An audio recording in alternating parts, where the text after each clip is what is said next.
कौसर के लिए चीज़ें ली। अच्छा, मेरा कोई वो नहीं था कि यहाँ से जाऊँ और उसके लिए चीज़ें खरीदूँ।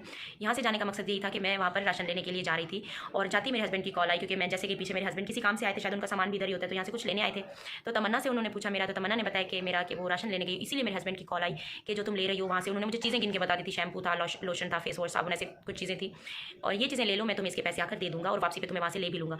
तो पहले तो मैंने मना किया, क्योंकि मुझे वो बात याद है जब मैंने उसके लिए स्कार्फ लिया था तो उसने वो अभी तक भी नहीं पहना, और मुझे नहीं पता कि उसने कहाँ किया, किसी को दे दिया या क्या किया, क्योंकि मुझे वो स्कार्फ फिर दिखा ही नहीं। और उस टाइम उसने ऐसे ना लेकर साइड पे रख दिया था, वो भी उसने मुझे कोई थैंक यू या उसका कुछ भी नहीं कहा था। तो मैंने अपने हस्बैंड को वही बात की कि आपको याद है आपने उस टाइम स्कार्फ का भी कहा था और आज आप चीज़ों का कह रहे हो, अब वो दोबारा यूज़ इसको ना करें, और खाम खा मैं क्यों अपनी वैल्यू ऐसे कम करूँ चीज़ें लेकर।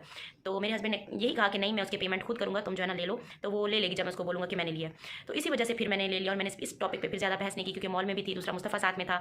तो बस इसी वजह से फिर मैंने चीज़ें ले ली कि चलो ठीक है, वो अगर बोल रहे हैं कि तुम खरीद लो, मैं आकर जो है ना तो मैं वहाँ से ले लेता हूँ। दूसरी बात, आप सब ये भी पूछ रहे थे काफ़ी कि आपको जो है ना जो आपने राशन लिया उसके पैसे किसने दिए। उसके पैसे मेरे हस्बैंड ने नहीं दिए, मैंने खुद ही लिए थे। अल्हम्दुलिल्लाह आप सबने मुझे आज इस मकाम तक पहुँचा दिया है कि मैं अपने घर का खर्च उठा सकती हूँ, बच्चों को अच्छी तालीम दिला सकती हूँ।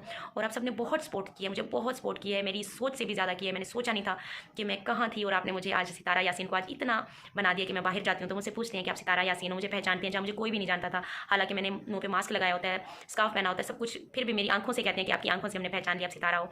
और बहुत खुशी होती है, बहुत अच्छा लगता है। और बहुत लोग ऐसे कहते हैं कि हमने काफ़ी देखा है कि ना ऐसी औरतों के साथ हुआ है, कुछ नया तुम्हारे साथ नहीं हुआ। तो मैंने हुआ है, कुछ नया तुम्हारे साथ नहीं हुआ।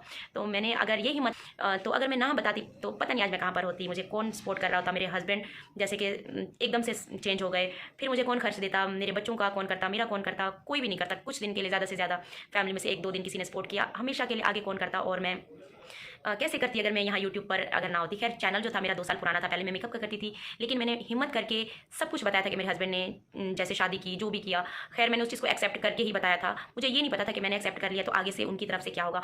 मैं अपनी तरफ से यही सोच रही थी कि जैसे मैंने एक्सेप्ट कर लिया ना निकाह को, तो आगे जो है ना कौसर भी उसी तरीके से मेरे बच्चों को मुझे एक्सेप्ट करके साथ रहेगी मेरे। लेकिन मुझे इस चीज़ का बिल्कुल भी अंदाज़ा नहीं था कि आगे मेरे साथ क्या होने वाला है, और बिल्कुल भी नहीं अंदाज़ा था कि मेरी लाइफ में इतना कुछ आगे होने वाला है कि सब चेंज हो जाएगा, हस्बैंड भी चेंज हो जाएंगे, उसकी वाइफ भी चेंज हो जाएगी, किसी को मेरी वफा नहीं दिखेगी, कुछ भी नहीं दिखेगा कि उस बंदी की कोई वफा है। कि जिस दिन मेरे हस्बैंड ने निकाह किया था तो मेरी पूरी फैमिली इसके खिलाफ थी, मेरे हस्बैंड के, और मैं पूरी फैमिली के खिलाफ हो गई थी। और मैं अपने हस्बैंड का मैंने साथ दिया था, और उनके साथ जाके मैं खड़ी हो गई थी कि अगर आपने कर लिया है ना तो मैं आपके साथ हूँ। अब मैं केस नहीं करूँगी अपनी माँ के साथ मिलकर, अपनी बहन के साथ मिलकर, किसी के साथ मिलकर ना, मैं केस नहीं कर रही, मैं आपके साथ खड़ी हूँ, आप परेशान ना हो। अगर आपने कर लिया है तो अब कुछ नहीं हो सकता, मुझे किसी की बद्दुआ नहीं लेनी। मैंने एक चीज़ की अच्छाई देखी कि मैं अगर कुछ अच्छा कर रही हूँ तो शायद मेरे साथ कुछ अच्छा होगा, मेरे बच्चों के साथ, मेरे साथ कुछ अच्छा हो जाएगा, और उसकी लाइफ भी बन जाएगी जो 13 साल से बैठी हुई है मेरे हस्बैंड के लिए। और चलो उसका निकाह हो जाएगा तो अल्लाह पाक भी खुश हो जाएंगे। मतलब ये सारी चीज़ें मेरे जहन में उस टाइम पे चल रही थी। मुझे नहीं पता था कि एकदम से हालात इतना बदल जाएंगे कि सब कुछ वो हो जाएगा। और वो टाइम भी याद नहीं आया कि सितारा अपनी पूरी फैमिली के खिलाफ होकर हमारे साथ खड़ी रही है, और हमने उसके साथ क्या किया है। चलो कोई बात नहीं, जिसने जो भी किया, लेकिन मैंने हिम्मत करके सब कुछ आप सबके साथ शेयर करती रही हूँ, और आप सब मुझे यहाँ तक ले आए हो कि आज मैं बहुत शुक्रगुजार हूँ अपने अल्लाह की और आप सब की कि आप सब ने मुझे बहुत सपोर्ट किया। मुस्तफा हो गया जी। ये जा रहे हैं मेरे हस्बैंड अपने गांव में जा रहे हैं और हमारे गांव में जा रहे हैं, ठीक है। और जो मैंने बात की थी हमारे फैसले पर आप कायम हो या फिर ऐसे ही जा रहे हो, बात भूल गए हो मेरी? अपने गांव जो है अपना जाती घर हाँ, वहाँ पर जा रहे हैं, बस वहीं पे जा रहे हैं, वहीं से फिर वापस आना है। तो चलो ये भी जा रहे हैं अपने गाँव में, और ठीक है फिर जाओ और फिर खैर से वापस आओ, ठीक है। अपना ख्याल रखना, बाय बाय। गाँव वालों को सबको मेरा सलाम देना, गाँव में बोल देना, गाँव वालों सितारा सलाम दे रही थी।